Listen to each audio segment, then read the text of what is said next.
60 years ago today, a young woman spoke about the speed of technological change as she presented the first television broadcast of its kind.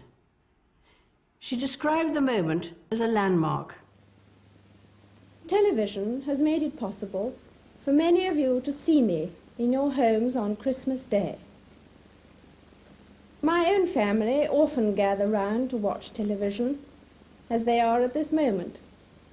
And that is how I imagine you now.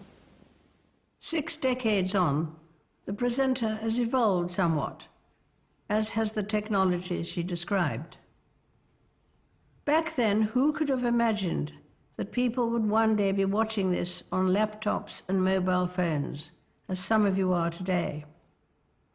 But I'm also struck by something that hasn't changed. That whatever the technology, many of you will be watching this at home.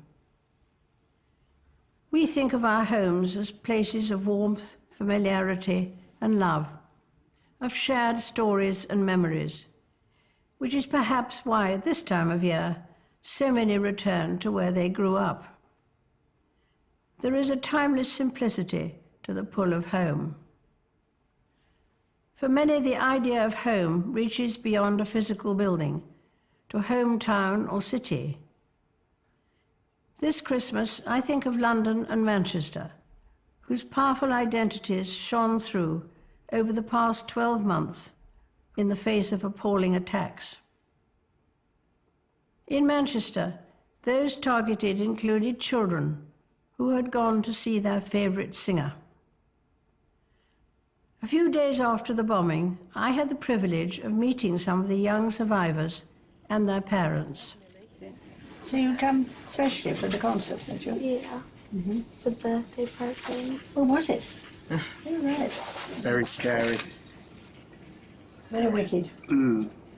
And, to target that sort of thing. Yeah. You know. Yeah, it's awful, but hopefully they'll mend. Yes. We'll get But better. it's very interesting how everybody has united, haven't they, here? It's been amazing, really. Mm. I described that hospital visit as a privilege because the patients I met were an example to us all, showing extraordinary bravery and resilience. Indeed, many of those who survived the attack came together just days later for a benefit concert. It was a powerful reclaiming of the ground and of the city those young people call home. We expect our homes to be a place of safety, sanctuary even, which makes it all the more shocking when the comfort they provide is shattered. A few weeks ago, the Prince of Wales visited the Caribbean in the aftermath of hurricanes that destroyed entire communities. And here in London, who can forget the sheer awfulness of the Grenfell Tower fire? Our thoughts and prayers are with all those who died and those who lost so much. And we are indebted to members of the emergency services who risked their own lives this past year, saving others. Many of them, of course, will not be at home today because they are working to protect us. Reflecting on these events makes me grateful for the blessings of home and family, and in particular for 70 years of marriage. I don't know that anyone had invented the term platinum for a 70th wedding anniversary when I was born. You won't expect it to be around that long.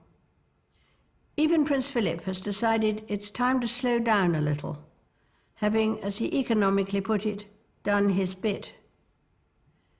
But I know his support and unique sense of humour will remain as strong as ever as we enjoy spending time this Christmas with our family and look forward to welcoming new members into it next year. In 2018, I will open my home to a different type of family, the leaders of the 52 nations of the Commonwealth, as they gather in the UK for a summit.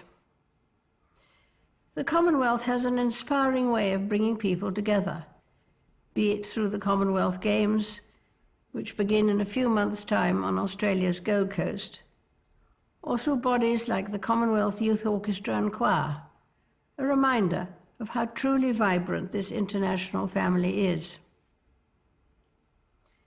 Today, we celebrate Christmas, which itself is sometimes described as a festival of the home. Families travel long distances to be together. Volunteers and charities, as well as many churches, arrange meals for the homeless and those who would otherwise be alone on Christmas Day. We remember the birth of Jesus Christ, whose only sanctuary was a stable in Bethlehem. He knew rejection, hardship, and persecution. And yet it is Jesus Christ's generous love and example which has inspired me through good times and bad. Whatever your own experience is this year, wherever and however you are watching, I wish you a peaceful and very happy Christmas.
Next on ABC and iView, enjoy a spectacular evening of entertainment with the Royal Variety Performance. Then a Royal Night Out.